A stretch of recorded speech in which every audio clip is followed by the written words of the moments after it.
The Little Match Girl by Hans Christian Andersen. Most terribly cold it was. It snowed, and was nearly quite dark, and evening, the last evening of the year. In this cold and darkness there went along the street a poor little girl, bareheaded, and with naked feet. When she left home she had slippers on, it is true, but what was the good of that? They were very large slippers, which her mother had hitherto worn.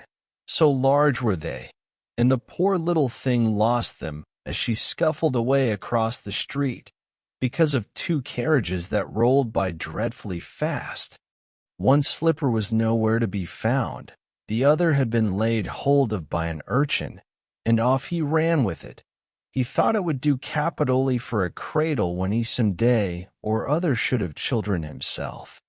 So the little maiden walked on with her tiny naked feet, that were quite red and blue from cold.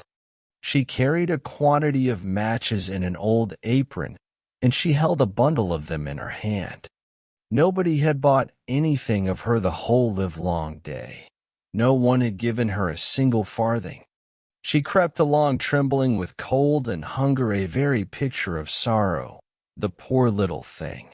The flakes of snow covered her long fair hair, which fell in beautiful curls around her neck. But of that, of course, she never once now thought.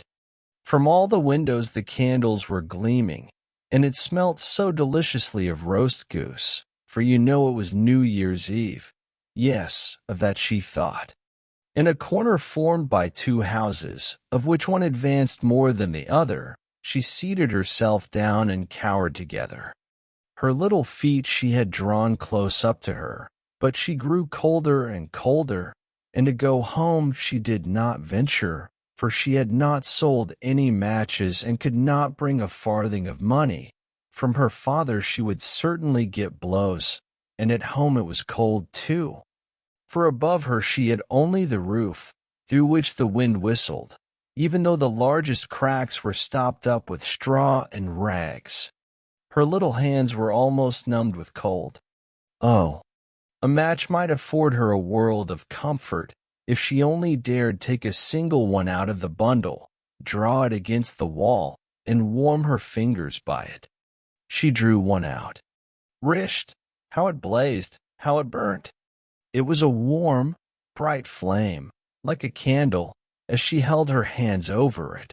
It was a wonderful light. It seemed really to the little maiden as though she were sitting before a large iron stove, with burnished brass feet and a brass ornament at top. The fire burned with such blessed influence, it warmed so delightfully. The little girl had already stretched out her feet to warm them too, but the small flame went out, the stove vanished. She had only the remains of the burned-out match in her hand.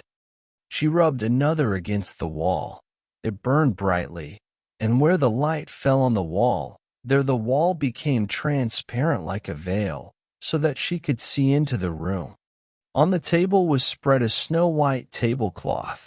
Upon it was a splendid porcelain service, and the roast goose was steaming famously with its stuffing of apple and dried plums.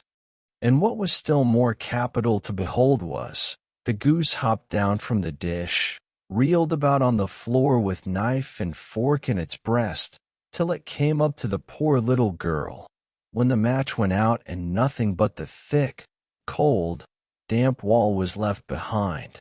She lighted another match. Now there she was sitting under the most magnificent Christmas tree. It was still larger, and more decorated than the one which she had seen through the glass door in the rich merchant's house. Thousands of lights were burning on the green branches, and gaily colored pictures, such as she had seen in the shop windows, looked down upon her. The little maiden stretched out her hands towards them when the match went out. The lights of the Christmas tree rose higher and higher. She saw them now as stars in heaven. One fell down and formed a long trail of fire. "Someone is just dead," said the little girl, for her old grandmother, the only person who had loved her, and who was now no more, had told her that when a star falls, a solace since to God. She drew another match against the wall. It was again light, and in the luster there stood the old grandmother, so bright and radiant, so mild, and with such an expression of love. "Grandmother," cried the little one, "oh, take me with you. You go away when the match burns out. You vanish like the warm stove, like the delicious roast goose, and like the magnificent Christmas tree." And she rubbed the whole bundle of matches quickly against the wall, for she wanted to be quite sure of keeping her grandmother near her. And the matches gave such a brilliant light that it was brighter than at noonday. Never formerly had the grandmother been so beautiful and so tall. She took the little maiden on her arm, and both flew in brightness and in joy so high, so very high, and then above was neither cold, nor hunger, nor anxiety. They were with God. But in the corner, at the cold hour of dawn, sat the poor girl, with rosy cheeks and with a smiling mouth, leaning against the wall, frozen to death on the last evening of the old year. Stiff and stark sat the child there with her matches, of which one bundle had been burnt. She wanted to warm herself, people said. No one had the slightest suspicion of what beautiful things she had seen. No one even dreamed of the splendor in which, with her grandmother, she had entered on the joys of a new year. The end.